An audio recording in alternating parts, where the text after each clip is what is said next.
Dans un hémicycle en ébullition, la Chambre haute du Parlement vote pour révoquer l'article 370 de la Constitution indienne.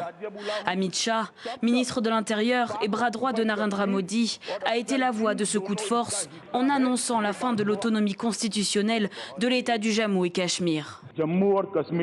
Le Jammu et Cachemire fait partie intégrante de l'Inde. Il n'y a pas de litige juridique ou constitutionnel à ce sujet. Dans l'État concerné du Jammu et Cachemire, le calme règne pour l'heure, mais sous forte surveillance militaire. Ces derniers jours, New Delhi a envoyé 35 000 soldats supplémentaires. Moi, je trouve que la révocation des articles 370 et 35A est une bonne décision. Il y a toujours des soucis quand quelque chose de nouveau est engagé, mais nous sommes prêts à affronter ces soucis. Le Pakistan, qui revendique le Jammu et Cachemire, se prépare à des manifestations et veut recourir aux instances internationales.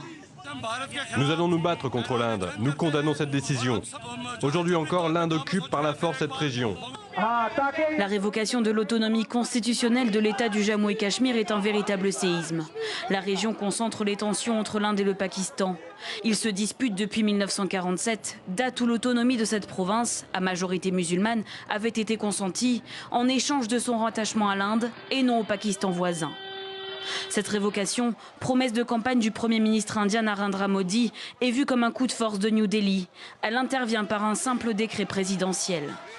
Le Premier ministre a également pour projet de diviser la région.